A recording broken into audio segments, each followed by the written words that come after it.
morning. I hope you're all having a wonderful day. So this is a little series that I'm going to be posting every other day until I've got through it. But basically I've seen a few people do after Christmas, because obviously you have like 12 days of Christmas, they have the 12 days of cast-ons. And yeah, I really wanted to get in to that spirit of getting a few things cast on within the new year, especially as I've managed to get down the projects that I'm taking into 2025. I've only got a few of them. So yeah, let's see how overwhelmed I get by adding 12 to my cast on party effectively. So I say cast on, but a lot of them are crochet, it's not just knitting, and you don't cast on in crochet. I don't know what it is when you start something in crochet, which is terrible. As a crochet, I don't know that. But anyway, I'm going to be casting on 12 things. There's crochet items, there's knit items, and there's 2 cross stitch. And the one of the cross stitch items is what I'm going to be starting off with for the first one I'm going to show you today. So if I get out this bit of backstory here. So my sister loves, like heirlooms and, traditions and things like that. Now, when me and my sister were babies, my aunt's mum, which I know some people are thinking, that's your nan. No, my dad's brother married this woman and that's how she became an aunt. So I'm not related to the woman who did this, but my aunt's mum basically made 2 cross stitches, one for me and one for my sister. It was an alphabet sampler, and I'll put a photo in of my one somewhere. And I thought, you know what, wouldn't it be really good if I could make one for the baby? And I'd had this idea a few years ago of going, well, when my sister has kids, because I knew at some point she did want kids, but she was at university doing her degree, so I knew it wasn't going to be immediate. So I started looking for the pattern, trying to figure out what pattern it was. Thank you to some cross stitch groups on Facebook and people on Instagram, as they helped me identify the pattern. And I managed to I posted on a cross stitch group, does anyone have this pattern that they're not using that I could buy off them? Someone had the pattern. They sent it to me, and they also included some, I think 2 skeins of floss that they had that matched some of the colourways.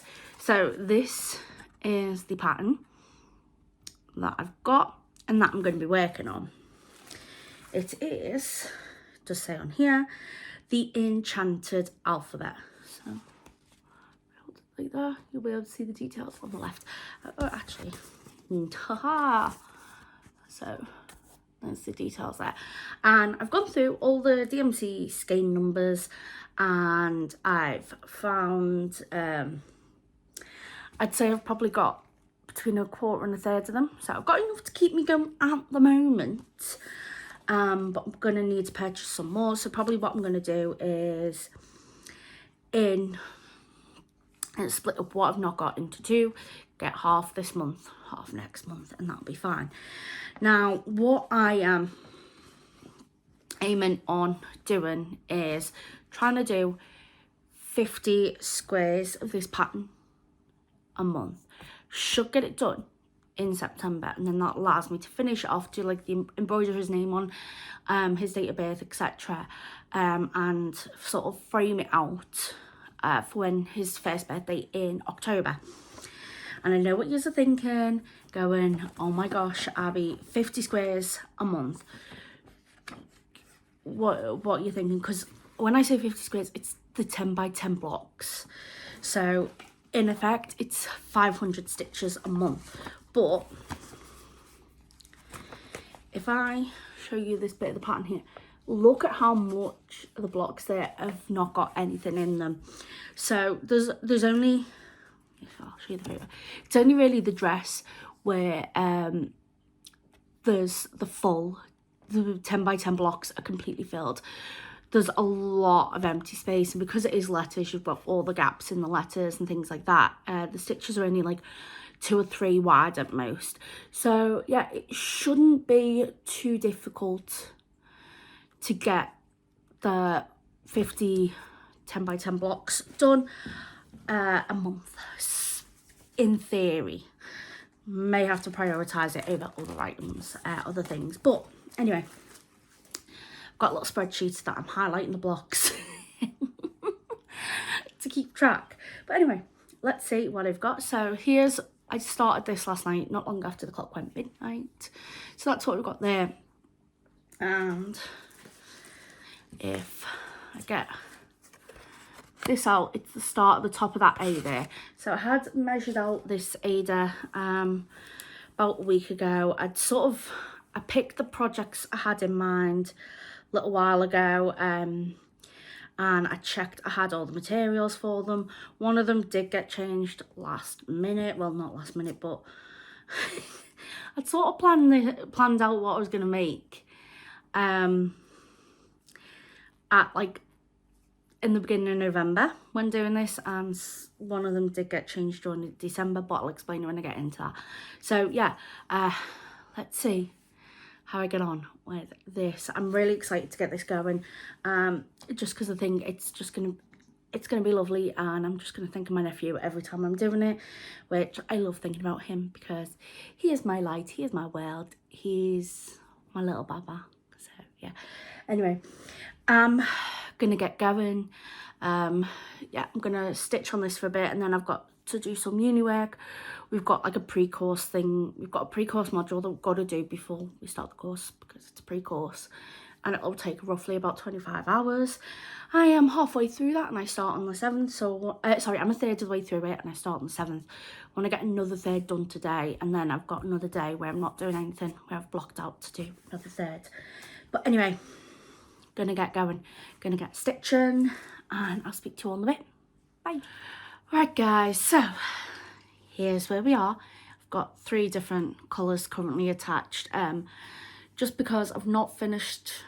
I've still got plenty on the blue and green. I've finished them for the time being, but I'll add them in later on because it sort of fades between colours. So if you have a little look with the A, don't know how well it's coming up, but you've got like a green, then there's bits of blue on the ends there in the middle, then it goes over into a peach. I don't know how well, I think it's all coming up there. So yeah, the blue and the green, I've still got quite a bit left on there, and I'll be adding it in again pretty soon. So yeah, I'm keeping hold of that there. And the pink I've not finished with yet because I've got to start adding the pink onto the C here. So we have the A, that's all done. Then we have the B starting here. This is the top of the C, and yeah, as I mentioned, all the colours, it sort of flows along the letters. It doesn't, you know, it's not each letter is the same colour or anything like that. No, the rainbow continues. So yeah, this is like a strip of blue that goes along here, then there's going to be the purple there, and it'll go into more colours and things like that. So yeah, that's what I've got. So I've kept them on because I said the blue and the green's got a decent length bit left, and the pink next time, well, the purple next time I pick it up, I'm going to be using that anyway. So yeah, did have a bit of an issue with the A. So I don't know whether you can tell, but that side is higher than that side, and it's supposed to be symmetrical. And obviously this side here doesn't come down. That's not as long as that. And that is because for some reason this side ended up like a stitch up. So I thought when I was doing it, it looked a bit stupid when I did that longer and it was one down. It just looked better when they were ending on the same point, just one was longer than the other. So yeah, the A ended up a bit skew-if. Yeah, and that's actually the second time I've had to do that bit, because I did that bit and then went to go and add in like down here, and I'd realised I was quite considerably off. They were touching, they were like all merged into each other, so I had to pick that out, and I managed to save the floss. Yeah, managed to save the floss, and I started it again. So yeah, we've done that. We've done the A, done the B, done the C. I think what I'm going to try and do is just try and fix some see, this is it. I'm going between what I want to do. Part of me is like, just do all the same colour in the one area at once. Another part of me is like, do a full letter. So I don't know. I might just see how it flows, see how I go with each one, take it as a case-by-case basis. But yeah. So here's what we've got so far.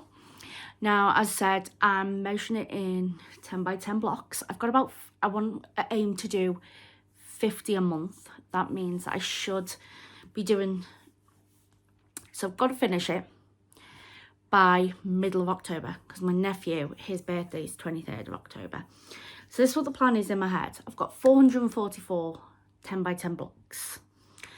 So the idea is if I do 50 blocks a month, then it means like I'm something like I do 6 less blocks, do like 44 blocks in September, which gives me a bit of time because I want to embroider his name on it, and then that means I'm just exclusively framing it in October, which I think I'm actually just going to do it myself. I think I'm just going to get some wood. I've got the frame going. Yeah, I think I'm just going to get like 4 pieces of like little bits of wood, like not too thick, and just make a rectangle and just sort of tack it around, so there's not going to be glass on it.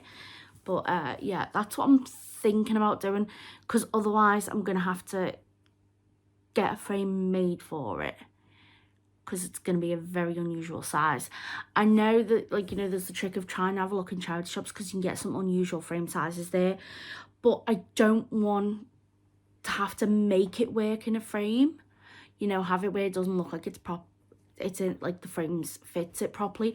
So that's why I'm thinking I'm gonna do that, and then it'll look good and it'll be easy to hang because you've got the wood there to hang it with. Yeah, but we'll have to see how that goes. Finishing the plans for the finishing, that's obviously going to be done a lot later on in the year. I think I'm getting a bit ahead of myself. I sort of feel like Bob the Builder at the moment because I was doing a lot of DIY around Christmas. I built the 2 chest of drawers for my dad, the bedside table, the 15 drawers in total I ended up doing for the chest of drawers on the bedside table. Can still remember how to do it off by heart. Our big inflatable Santa outside, that broke. I fixed that. My mum's what's it called? My mum's hair inflatable Santa, not as big, not as nice as our one. She's only had it a couple of years, and that broke, and I fixed that one as well. And that was like proper, like, I had to take the motor apart and glue apart to each other and stick it in, and that. They've broke it again, which my hard work, and they've broke it again. Yeah, I think he was knackered. I was just sort of, you know. And then the other day, my sister got her an Instax camera for Christmas. Like, my sister doesn't mind getting stuff like gifts off Facebook Marketplace. In fact, she loves it because she's like, oh my god, what bargain did you get? So I got her it off Facebook Marketplace, and she went to go and use it for the first time the other night when we went out on the 30th. And she called me up before she left, and she was like, have you tested the Instax camera? And I was like, no, with everything with mum, it completely, you know, slipped my mind because my mum had a lot of stuff going on in December that we were supporting her with. So I didn't test it, and I was like, oh my gosh. She's like, it's not working. So yeah, fix that. I say I fixed it. What had happened was she put one of the batteries in the wrong way round. So yeah, feeling a bit like Bob the Builder at the moment. So I don't know whether that's my overconfidence in my very poor abilities with DIY. Yeah, but we'll see how we go in September. But here we are with this. Now, I thought I went to put it down, and I was like, because I've got to go to bed now because I've got to be up early tomorrow morning, babysitting duties. So I thought, oh, I've not got much done of this, you know. I thought I've not got a lot done. and I was just going, oh, I wish I'd managed to get a bit more done, but then obviously I had uni work that I was doing and stuff like that, and I had the big mess up with it where I, you know, had to redo it. So I'm thinking, oh, I didn't get much done, but then like I've counted up the blocks. Again, a lot of these 10 by 10 blocks are not full, but there are quite a few full, and I only counted the blocks where I've completely done all the stitches in there. Like there's one block where I've not done 2 of the stitches because it's a new colour. I've not counted that. But out of the 50 blocks that I need to do for January to stay on track, I've done 29. So that's built me up, like, yes, I've done a lot better than what I thought. So yeah, that's gonna go away now. Got to try and pick a project for tomorrow that I can do when babysitting. Anyway, I'm gonna go and I'll speak to you all very, very soon. Bye.